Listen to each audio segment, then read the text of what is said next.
प्रिय दोस्तों, नमस्कार। पैसा हमें बाहरी सुख तो दे सकता है, लेकिन जब बात आएगी आंतरिक सुख की, तो वो हमें पैसे से नहीं मिलती। इसी पर हम वीडियो में बात करेंगे। उससे पहले अगर आप चैनल पर नए हैं तो सब्सक्राइब भी करें। वीडियो को पूरा सुनेंगे तो आप इसका अधिक से अधिक लाभ ले पाएंगे। पसंद आए तो शेयर ज़रूर करें, शेयर करना ना भूलें। जो भी आपको पसंद आए उसे शेयर ज़रूर करें, क्योंकि हम जो भी शेयर करते हैं, हम जो भी सोचते, पढ़ते, देखते, सुनते हैं, वो सब ही हमारा जीवन बन जाता है। इसलिए जो आपको पसंद आए उसको ज़्यादा से ज़्यादा शेयर ज़रूर करें। हम चलते हैं अपनी वीडियो की तरफ। प्रिय दोस्तों, पैसा, जब बात आए पैसे की, रुपए की, धन की, तो ऐसा क्या है जो पैसे से नहीं मिलता? और संसार में, दुनिया में अगर पैसा ना हो तो आप एक प्रकार के सुख से वंचित रह जाएंगे। ऐसा होता है या नहीं होता है? पैसा तो सब कुछ है यहाँ। खाने पीने, रहने, हर चीज में पैसे से ही बात होती है, धन से ही बात होती है, रुपया ही लगता है। इसलिए पैसे को इतना महत्व दिया जाता है। पैसा पैसा। लेकिन ये पैसा आपके आसपास बड़ा सुखद माहौल तो बना सकता है। आपके आसपास बड़ा अच्छा माहौल, बड़ा सुखद माहौल बना सकता है। लेकिन पैसे से भरे हुए लोग भी आप जब गहरे में झांकेंगे तो उन्हें अकेलापन, खालीपन से जूझते हुए ही पाएंगे, दुख से भरे हुए ही पाएंगे। यानी पैसा आपको रत्ती भर भी आंतरिक सुख, जिसको हम आनंद कहते हैं, नहीं देता। कोई संबंध ही नहीं, दूर दूर तक कोई संबंध नहीं पैसे का, इससे, रुपए का, धन का, आंतरिक आपके सुख से। जो जो सच्चा सुख है, जिसको आनंद कहा गया, रत्ती भर भी इसका संबंध नहीं पैसे का। ये तो बाहर बाहर की चीजों के लिए बहुत अच्छा है। आप कपड़े अच्छे खरीद सकते हैं, आप मकान अच्छा बना सकते हैं, आप गाड़ी अच्छी ले सकते हैं, आप और भी सुख सुविधाएं ले सकते हैं। लेकिन जब आप एकांत में होते हैं, वहां पैसा कहाँ काम आने वाला है? इसलिए बड़े बड़े संत, बड़े बड़े महापुरुष, बड़े बड़े योगी जो एकदम फक्कड़ फकीर हुए, एकदम फकीर, एकदम दिगंबर हुए, वे परम आनंद में है, परम आनंद में। और अगर आप उनको देखो तो ढकने को एक तन पर वस्त्र भी ना मिले, परम आनंद में।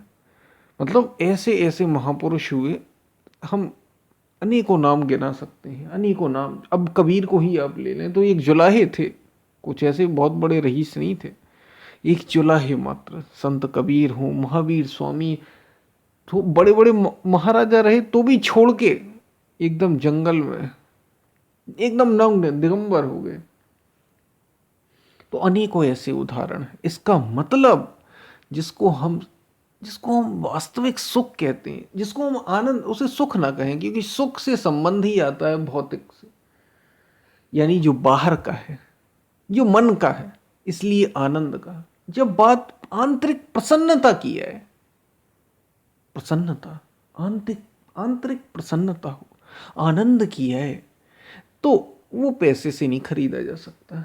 पैसा आपकी बिल्कुल सहायता नहीं करेगा। इसलिए पैसे का महत्व तो है, क्योंकि खाएंगे पिएंगे रहेंगे ये सब उसी से। लेकिन पैसा केवल बाहर की चीज है। ऐसा समझिए जैसे कपड़े शरीर के लिए जरूरत है, क्योंकि जरूरत है वो, इसलिए हम, क्योंकि शरीर को ढकेंगे कैसे? ठंड से बचाना है तो आपको ढकना पड़ेगा। शरीर को ढकना है सोसाइटी, समाज में, तो आपको वस्त्र, कपड़ों की ज़रूरत है। ठीक इसी प्रकार खाने के लिए, रहने के लिए, कुछ व्यवस्था के लिए धन की आवश्यकता है, पैसे की आवश्यकता है। लेकिन पैसा सुख नहीं दे सकता। आप सुख न कहें, पैसा आपको आनंद नहीं दे सकता, पैसा आपको प्रसन्नता नहीं दे सकता, पैसा आपके जीवन में खुशियां नहीं भर सकता। बाहरी सुख सुविधाएं तो खड़ी कर सकता है, लेकिन वो भी कब तक टिकेंगी, वो भी कब तक टिकेंगी। इसलिए कहा सच्चा सुख नहीं मिल सकता उससे। झूठ बूठ की जो दुनिया होती है वो खड़ा कर सकता, और उसके लिए कितनी, फिर आपको जितने पैसे वाले लोग देखेंगे आप, जितना अधिक पैसा बढ़ता है, जितना अधिक धन बढ़ता है, उतनी ही चिंताएं, उतनी ही समस्याएं। आप बड़े से बड़े कंपनी के लोगों को देख लीजिए, कहीं सरकार उन पर दबाव डाल रही है, कहीं कोई दूसरी कंपनी दबाव डाल रही है, कहीं दूसरे देश दबाव डाल रहे हैं, कहीं उनके अपने कस्टमर उन पर दबाव डाल रहे हैं। ये बड़ी बड़ी कंपनियों, बड़े बड़े कंपनी के मालिकों की बात कर रहा हूँ। जितना पैसा उतनी चिंता, जितना पैसा उतनी समस्या, जितना पैसा उतनी ही उलझन है। यानी जीवन उलझता चला जाता है, उलझता चला जाता है। और पैसा तो जो जिनके पास होता नहीं ना, या जो बाहर होते हैं, वे तो कहते हैं कि देखो कितना पैसे वाला है, हम भी ऐसे होते। लेकिन वास्तव में उससे पूछो तो उसने कुछ पाया सा ही नहीं।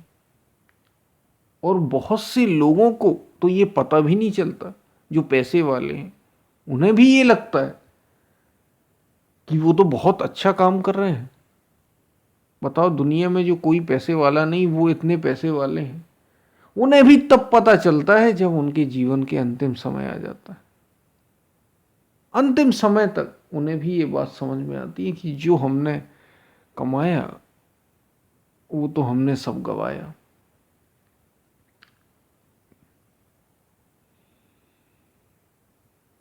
इसलिए पैसा सब कुछ नहीं। और कुछ कुछ संतों ने तो कहा पैसा कुछ भी नहीं। तुम असली चीज को ढूंढो, हीरे की पहचान करो। हीरा, हीरे की संज्ञा दी। संत कबीर कह रहे हैं हीरा पाया धर गट आया। उसे गांठी लगा ली, हीरा, ऐसा हीरा खोज लिया। और कहां खोजा? भीतर। हीरा पाया धर गट आया, बार बार बाको क्यों खोले। मन मस्त हुआ, फिर क्या बोले। मन मस्त हो गया, फिर क्या बोले। और मन ही रुक गया तो आनंद आ गया। और एक जगह संत कबीर कह रहे हैं जो सुख पाएगा राम भजन में, सो सुख नाही अमीरी में। मन लागो मेरो यार फकीरी में। मेरा मन फकीरी में लग गया, मेरा मन चिंतन भजन में लग गया। जो सुख पाएगा राम भजन, जो तुम्हें इसमें सुख मिल रहा ना, सो सुख नाही अमीरी में। वो सुख अमीरी में है ही नहीं। मन लागो मेरो यार फकीरी में। मेरा मन ऐसा लगा, ऐसा अद्भुत आनंद जिसकी कोई सीमा ही नहीं, जिसकी कोई लिमिटेशन ही नहीं। इसलिए आंतरिक प्रसन्नता की बात जब भी आएगी, जब आप भीतर आपको ये लगे कि प्रसन्नता चाहिए, तो वो वेल्थ से, वो आपके धन से नहीं खरीदी जा सकती। उसे पैसे से खरीदा नहीं जा सकता। उसे कोई व्यापारी बेच नहीं सकता। उसे कोई कस्टमर, ग्राहक खरीद नहीं सकता। वो जब मिलेगी आपके भीतर मिलेगी। इसलिए पैसा बाहरी सुख सुविधाएं तो दे सकता है, बाहरी सुख भी दे सकता है, आसपास बड़ा सुखद माहौल आपके बना सकता है, लेकिन वो सब भौतिक स्तर पर होगा, फिजिकल होगा। आपके भीतर प्रसन्नता नहीं दे सकता। आपके भीतर आपको प्रसन्न पैसे से नहीं रखा जा सकता। इसलिए पैसा ही सब कुछ नहीं है।